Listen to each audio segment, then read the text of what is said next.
बहुत प्रिय हुआ। महाराज देवहूति का विवाह कर्दम ऋषि से हुआ, जहां कपिल भगवान का प्रकट, और राजा मनु ने अपने बेटे उत्तानपाद को राजगद्दी दे करके संन्यास लिया। अब राजगद्दी उत्तानपाद की। अच्छा, उत्तानपाद के घर में एक पत्नी है जिसका नाम है सुनीति। सुनीति यानी अच्छी नीति। राज्य उन्हीं का बढ़िया चलता है जिनकी नीति अच्छी होती है। जिनकी नीति अच्छी नहीं होती उनका राज्य अच्छा नहीं होता। हमारा घर तभी अच्छा बनेगा जब हमारी नीति अच्छी हो। इनके घर में नीति, सुनीति, अच्छी नीति, समय समय पर भगवान का भजन, भंडारा, हवन, यजन, ये सुनीति का कार्य है, अपने घर में चल रहा है। लेकिन एक विडंबना घटी। शादी को कितने ही साल हो गए पर इनके घर में संतान ना हो पाई। एक रोज एक ब्राह्मणी भोजन करने के लिए राजा उत्तानपाद के घर में आई। अपनी सहेली से कह रही है, बहना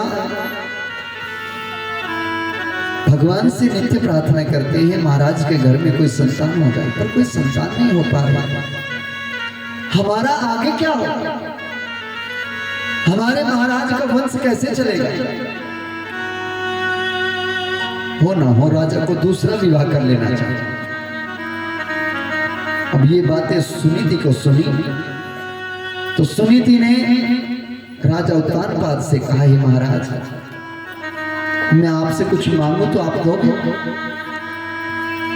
राजा उत्तानपाद ने कहा, देवी आज तक कभी ऐसा नहीं हुआ कि तुमने कुछ मांगा और हमने इनकार किया हो। बोलो क्या चाहते हो? सुनीति कहने लगी, महाराज मैं ये चाहती हूं कि आप दूसरा विवाह कर लो। अरे देवी मैं और दूसरा विवाह ये नहीं हो सकता। क्यों? बोले महाराज न जाने मेरी कौन कर्मगति रही होगी जिस कारण मैं इस राज्य को राजकुमार नहीं दे पाई। आप दूसरा विवाह करेंगे तो भगवान की कृपा बरसेगी,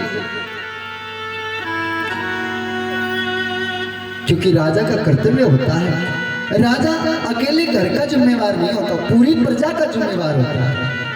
प्रजा को राजकुमार की जरूरत है। हम तो बिना बेटे के भी रह लेते, लेकिन महाराज ये राज्य इसी राजकुमार की जरूरत है, आप दूसरा विवाह कर लीजिए। राजा उत्तानपाद ना माने पर जबरन रानी सुनीति ने विवाह के लिए तैयारी की। सुदूर प्रदेश से एक सुंदर कन्या के साथ विवाह हुआ जिसका नाम सुरुचि।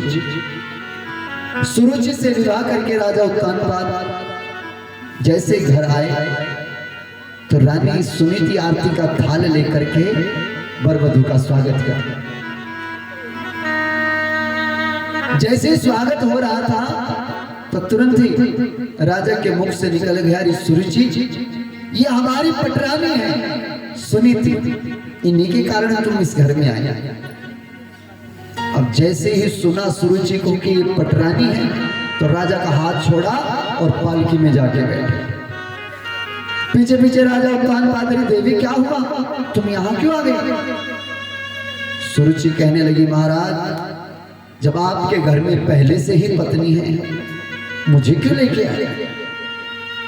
इस घर में या तो मैं रहूंगी या ये रहेगी, निर्णय आपका है। अगर इसे रखना है तो मैं जा रही हूं अपने घर, और अगर मुझे रखना है तो निकालो इसे घर से। अब तुम्हारा सुनीति ने जब ये बातें सुनी तो पालकी में बैठी हुई सुरुचि का हाथ पकड़ा और कहने लगी, बहना